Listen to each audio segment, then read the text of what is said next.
1569 ایک ایسا سال جس نے مغلیہ سلطنت کی تاریخ کا رخ بدل دیا۔ شہنشاہ اکبر کو برسوں تک اولاد نصیب نہ ہوئی۔ آخرکار شیخ سلیم چشتی کی دعا رنگ لائی اور پیدا ہوا وہ شہزادہ جس کا نام رکھا گیا سلیم۔ اکبر نے اپنے بیٹے کو محبت، شان اور بہترین تعلیم دی، لیکن شہزادہ سلیم کا مزاج بچپن سے ہی مختلف تھا۔ وہ نرم دل تھا، فنون لطیفہ کو شوقین تھا، مگر ساتھ ہی ضدی اور خود سر بھی۔ جب شہزادہ سلیم جوانی کی دہلیز پر قدم رکھ چکا تھا، مغلیہ دربار اسے صرف اکبر کا بیٹا نہیں بلکہ مستقبل کا بادشاہ سمجھنے لگا تھا۔ لیکن سلیم کے دل میں ایک سوال بار بار ابھرتا تھا، میں کب بادشاہ بنوں گا؟ اکبر کی طویل حکمرانی شہزادہ سلیم کا سب سے بڑا صبر آزما امتحان بن چکی تھی۔ 1580 کے بعد سلیم کو عملی سیاست اور انتظامی امور میں شامل کیا گیا۔ اسے بڑے صوبوں کی نگرانی سونپی گئی۔ دربار میں اس کی حیثیت مضبوط ہونے لگی۔ امراء اور فوجی سردار اس کے گرد جمع ہونے لگے۔ یہی وہ وقت تھا جب سلیم کو پہلی بار اقتدار کا ذائقہ محسوس ہونے لگا۔ 1585 کے بعد سلیم کو الہ آباد کا صوبہ دیا گیا۔ یہ معمولی صوبہ نہیں تھا، یہاں فوج، خزانہ اور اختیار تینوں موجود تھے۔ یہی وہ جگہ تھی جہاں پہلی بار سلیم نے محسوس کیا کہ وہ اکیلا بھی حکومت چلا سکتا ہے۔ الہ آباد دراصل سلیم کے ذہن میں ایک متوازی سلطنت بننے لگا۔ اکبر ایک مضبوط نظم و ضبط والا شخص تھا، جبکہ سلیم جلد باز اور آزاد مزاج۔ اکبر کی دیر سے تخت چھوڑنے کی پالیسی سلیم کو بے چین کر رہی تھی۔ اکبر نے سلیم کو مکمل اختیار نہ دیا، فیصلہ سازی سے دور رکھا۔ اسی وجہ سے باپ اور بیٹے کے درمیان ایک خاموش دراڑ پیدا ہوئی۔ 1590 کے قریب سلیم کی زندگی میں عیش و عشرت بڑھنے لگی۔ شراب نوشی، سازشی درباری، چاپلوس امراء، یہ سب سلیم کے گرد جمع ہونے لگے۔ یہی درباری عناصر بار بار اسے یہ احساس دلاتے رہے، تخت تمہارا حق ہے۔ 1590 کی دہائی کے آغاز میں تخت دو حصوں میں بٹ چکا تھا، اکبر کے وفادار اور سلیم کے حمایتی۔ اگرچہ کھلی بغاوت ابھی سامنے نہیں آئی تھی، مگر اس کے بیج بوئے جا چکے تھے۔ الہ آباد اب صرف صوبہ نہیں تھا، یہ آنے والی بغاوت کا مرکز بن چکا تھا۔ 1600 سے ذرا پہلے سلیم کا صبر جواب دے چکا تھا۔ اکبر ابھی زندہ تھا، مگر سلیم خود کو بادشاہ سمجھنے لگا تھا۔ 1580 سے 1599 کا یہ دور سلیم کے لیے تربیتی مرحلہ نہیں بلکہ بغاوت کی تیاری کا زمانہ تھا۔ یہ وہ وقت تھا جب ایک وارث اپنے ہی باپ کا حریف بن رہا تھا۔ مغلیہ سلطنت میں دو طاقتیں آمنے سامنے تھیں، ایک طرف شہنشاہ اکبر اور دوسری طرف اس کا بیٹا شہزادہ سلیم۔ لیکن ان دونوں کے درمیان ایک شخص کھڑا تھا جو اکبر کا سایہ تھا۔ اس کی آنکھ تھی اور اس کی آواز، وہ تھا ابو الفضل علامی۔ ابو الفضل صرف ایک وزیر نہیں تھا، وہ اکبر کا نظریہ تھا، اکبر کی سوچ، اس کی پالیسی اور اس کا سب سے وفادار ساتھی۔ شہزادہ سلیم کی نظر میں ابو الفضل سب سے خطرناک انسان تھا، کیونکہ ابو الفضل سلیم کی بغاوت کا سخت مخالف تھا۔ وہ اکبر کو مسلسل سلیم کے خلاف خبردار کرتا تھا۔ وہ چاہتا تھا سلیم کو تخت نہ ملے۔ یہی وجہ تھی کہ سلیم کو لگتا تھا کہ جب تک ابو الفضل زندہ ہے، اکبر کا دل اس کی طرف نہیں جھکے گا۔ یہ دشمنی صرف سیاسی نہیں تھی، یہ بقا کی جنگ تھی۔ 1599 کا سال سلیم نے الہ آباد میں خود کو بادشاہ کہلوانا شروع کر دیا۔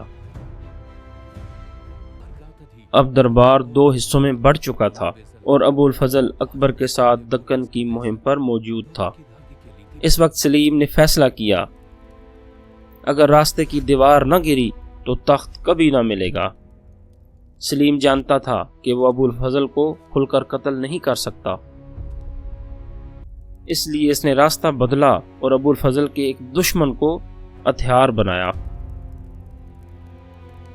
وہ شخص تھا راجہ بیر سنگھ بندیلا، جو کہ ابو الفضل سے ذاتی رنجش رکھتا تھا۔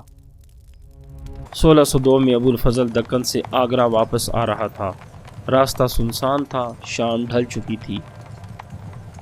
اچانک بیر سنگھ بندیلا کے سپاہیوں نے قافلے کو گھیر لیا، تلواریں چلی، خون بہا، اور مغلیہ سلطنت کا سب سے ذہین دماغ زمین پر گر گیا۔ یہ صرف ایک انسان کا قتل نہیں تھا، یہ علم، وفاداری اور عقل کا قتل تھا۔ جب ابو الفضل کی موت کی خبر اکبر تک پہنچی تو اکبر کئی دنوں تک خاموش رہا۔ اسے اندازہ ہو گیا تھا کہ یہ قتل کسی عام شخص نے نہیں کیا، یہ اس کے بیٹے کا کام ہے۔ اکبر نے صرف ایک وزیر نہیں کھویا بلکہ اپنے بیٹے پر سے اعتماد بھی کھو دیا۔ 1603 میں اکبر کی صحت کمزور ہونے لگی اور عملی فیصلوں میں سست روی نظر آنے لگی۔ سلطنت کا نظم و نسق زیادہ تر امراء کے ہاتھوں میں چلا گیا۔ اکتوبر 1606 میں شہنشاہ اکبر کا انتقال ہوا۔ تمام اختلافات کے باوجود دربار کے امراء اور فوج کی حمایت کے ساتھ شہزادہ سلیم تخت پر بیٹھا اور اس نے نور الدین محمد جہانگیر کا لقب اختیار کیا۔ 1606 میں جہانگیر کو اپنے ہی بیٹے خسرو کی بغاوت کا سامنا کرنا پڑا۔ خسرو نے پنجاب کے علاقوں میں حمایت حاصل کرنے کی کوشش کی، لیکن جہانگیر نے جلد کارروائی کرتے ہوئے بغاوت کو ختم کر دیا۔ خسرو کو گرفتار کر کے سخت سزا دی گئی، جس سے جہانگیر کی حکمرانی مضبوط ہوئی۔ اس کے بعد جہانگیر نے میر افسر بیگم سے شادی کی، جو بعد میں نور جہاں کے نام سے مشہور ہوئی۔ اس شادی کے بعد دربار میں ایک نیا سیاسی اثر پیدا ہونا شروع ہوا۔ 1608 میں مغلیہ سلطنت کو یورپی طاقتوں، خاص طور پر انگریزوں کی طرف سے سفارتی دلچسپی کا سامنا ہوا۔ اسی سال انگریز سفیر ولیم ہاکنز جہانگیر کے دربار میں آیا۔ اس سے مغلیہ سلطنت اور یورپی تجارتی طاقتوں کے تعلقات میں اضافہ ہوا۔ جہانگیر کے دور میں شمالی اور مغربی سرحدوں کی حفاظت ایک اہم مسئلہ تھی۔ اس نے افغانستان، پنجاب اور کشمیر میں فوجی کارروائیاں کی تاکہ مقامی بغاوتوں اور افغان سرداروں کی مخالفت کو ختم کیا جا سکے۔ 1615 سے نور جہاں کا سیاسی اثر بڑھنا شروع ہوا۔ اس نے بعض اہم فوجی اور انتظامی عہدوں پر اپنے حامیوں کو تعینات کیا اور اپنا اثر بڑھایا۔ 1617 سے 1620 تک جہانگیر نے مالی اور تجارتی نظام میں اصلاحات کی۔ یورپی طاقتوں کے ساتھ تجارتی تعلقات میں اضافہ ہوا۔ زمینوں کے کرایہ اور محصول کے نظام میں بہتر نگرانی کی گئی تاکہ سلطنت کے وسائل کو مضبوط کیا جا سکے۔ کچھ علاقوں میں مقامی حکمرانوں کو خود مختاری دینے کے ساتھ مرکزی حکومت کا کنٹرول قائم رہا۔ 1620 سے 1625 کے دوران جہانگیر کی صحت خراب رہنے لگی اور وہ اکثر بیماری کی وجہ سے کاموں سے دور رہا۔ اس دوران نور جہاں کے حامی دربار میں اہم فیصلے کرنے لگے۔ سلطنت کے اندر اقتدار کی تقسیم مزید واضح ہو گئی۔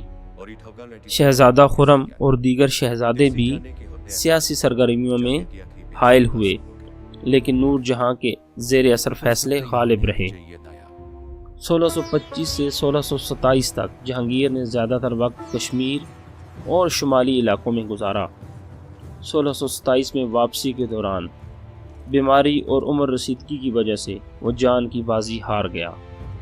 جہانگیر کی وفات کے بعد تخت پر اس کا بیٹا شہزادہ خرم بیٹھ گیا اور نور جہاں کا سیاسی اثر تھوڑا کم ہو گیا، لیکن اس نے اپنی زندگی میں بہت سی اہم سیاسی اور انتظامی تبدیلیاں سر انجام دیں۔